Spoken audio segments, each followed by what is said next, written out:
Of ఆవు పేడ, 5 లీటర్ల ఆవు మూత్రం, గుప్పెడు పుట్టమట్టి, 50 గ్రాముల సున్నం.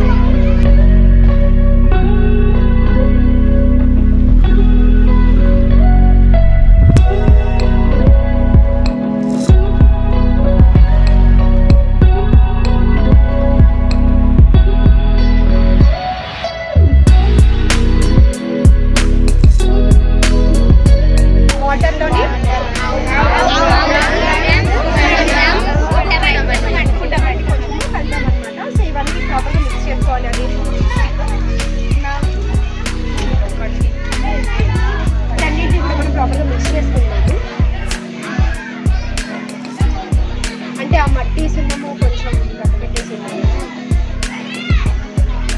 మామూలుగా మనం ఫస్ట్ నీళ్ళు ఉన్నప్పుడు కూడా వాటిని వేసి మిక్స్ చేసుకోవచ్చు, తర్వాత కౌ యూరిన్ అనేది వేసుకోవచ్చు. సో మనం తీసుకున్న యూరిన్ కానీ కౌడన్ కానీ ఇవన్నీ కూడా ఏవి నాటావులు తీసుకోవాలి. దేశీయ ఆవులు ఉంటాయి కదా, దేశీయ నాటావులు వాటిని తీసుకోవాలి సెపరేట్లీ. అండ్ కౌడన్ కూడా మనము మోస్ట్లీ ఫ్రెష్గా వాడాలన్నమాట. కౌ యూరిన్ కొంచెం అంటే ఎంత కావాలంటే అంత మంచిది అనమాట.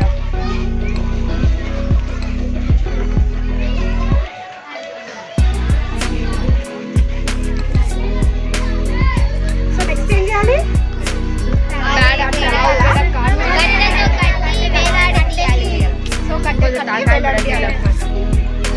నీళ్ళకు తాగేటట్టుగా కట్టాలి.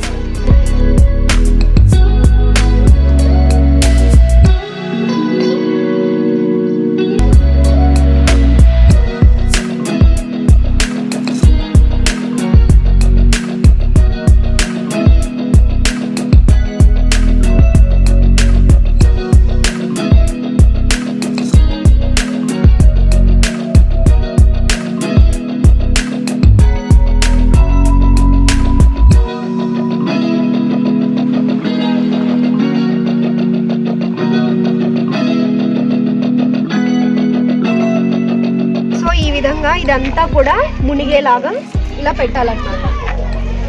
సో అది ఎంతసేపు పెట్టాలి? 12 అవర్స్. సో 12 అవర్స్ తర్వాత అది రెడీ అయిపోతుంది అనమాట. సో ఎందుకు అలా చేస్తాం? ఎందుకు మనం పౌడర్ని దాంట్లో కలపము? డైరెక్ట్గా మనము ద్రవజీవామృతంలో చేసినప్పుడు ఎందుకు దాంట్లో మిక్స్ చేయము? సో ఇది సాలిడ్ ఫామ్లో ఉంటుంది కదా, మనకు కావాల్సిన ఎక్స్ట్రాక్ట్ అనేది లిక్విడ్ ఫామ్లో కావాలి. సో అందుకని క్లాత్లో పెట్టేసి అలాగా మనం వేలాడదీసామన్నమాట. సో 12 అవర్స్ కల్లా పౌడర్లో ఉన్న మైక్రోఆర్గానిజమ్స్ కానీ సో బెనిఫిషియల్ మైక్రోఆర్గానిజమ్స్ ఏవైతే ఉంటాయో అవన్నీ కూడా ఈ కింద సొల్యూషన్లోకి వచ్చేస్తాయి. ఇప్పుడు మనం ఇవన్నీ మిక్స్ చేసి 12 అవర్స్ అవుతుంది కదా. సో 12 అవర్స్ తర్వాత దీన్ని ఇలా బయటకి సో దట్ ఈ పౌడర్లో ఉన్న మొత్తం కూడా సొల్యూషన్లోకి వచ్చేస్తుంది. పౌడర్లో ఉన్న మొత్తము కూడా ఎక్స్ట్రాక్ట్ మొత్తము సొల్యూషన్లోకి పడిపోతుంది అన్నమాట. సో ఇప్పుడు మన బీజామృతం అనేది రెడీ అయిపోయింది. స్టిక్ అనుకున్నాను, అక్కడ స్టిక్ ఇవ్వండి.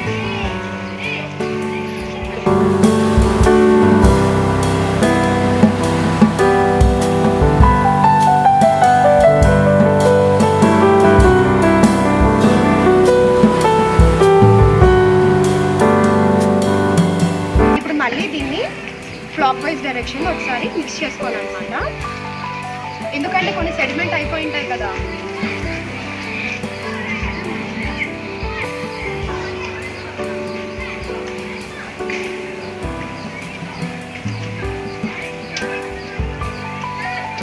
సో ఇప్పుడు ఈ సొల్యూషన్ ప్రిపేర్ అయిపోయింది కదా, దీన్ని మనం ఆల్రెడీ లైక్ ఏదైనా ఒక క్లాత్లో ఫిల్టర్ చేసేసుకొని అయినా వాడచ్చు, లేకపోతే డైరెక్ట్ సీడ్ ట్రీట్మెంట్కి వాడేసేయచ్చు అనమాట.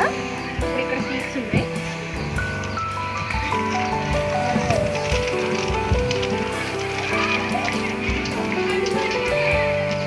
సో ఇప్పుడు ఈ బీజామృతాన్ని మనము సీడ్ ట్రీట్మెంట్ కోసం వాడతాం కాబట్టి సో ఇలాగా ఏ సీడ్స్ కైనా వాడుకోవచ్చు. సీడ్స్ అన్నీ కూడా స్ప్రెడ్ చేసుకొని ఈ సొల్యూషన్ని ఇలా జస్ట్ స్ప్రింకిల్ చేసుకోవాలి. దీని మీద క్లాత్ మీద అయినా పరుచుకోవచ్చు.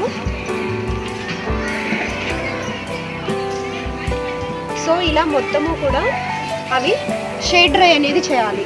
అప్పుడు 1 అవర్ వరకు అనమాట. సో 1 to 2 అవర్స్ వరకు షేడ్ డ్రై చేసిన తర్వాత ఈ సీడ్స్ని డైరెక్ట్ మనము డైరెక్ట్గా స్టోర్ చేసుకోవచ్చు. అదే సీడ్లింగ్ ట్రీట్మెంట్ అయితే సీడ్లింగ్స్ని తీసుకొచ్చి అంటే 4 కట్టలు కట్టి ఉంటారు కదా, సో ఆ కట్టెల్ని తీసుకొచ్చి డైరెక్ట్ ఇక్కడ డిప్ చేస్తారనమాట.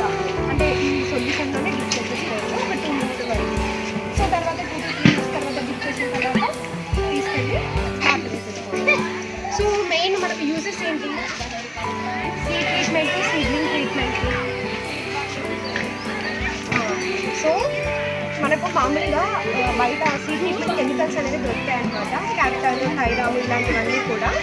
సో అవి కెమికల్గా ఆ యొక్క ఫంగిసైడ్స్ వాడకుండా ఈ యొక్క అంటే నార్మల్గా న్యాచురల్గా మనం ఇది ప్రిపేర్ చేసుకుంటాం కదా, ఈ బీజామృతంలో నార్మల్గా మనకి ఏముంటాయి ఇక్కడ పౌడర్స్, కవ్ యూరిన్ ఇవి ఉన్నాయి కాబట్టి సో ఇలా సింపుల్గా ఈజీగా మనంతటా మనమే ప్రిపేర్ చేసుకొని యూజ్ చేసేసుకోవచ్చు అనమాట.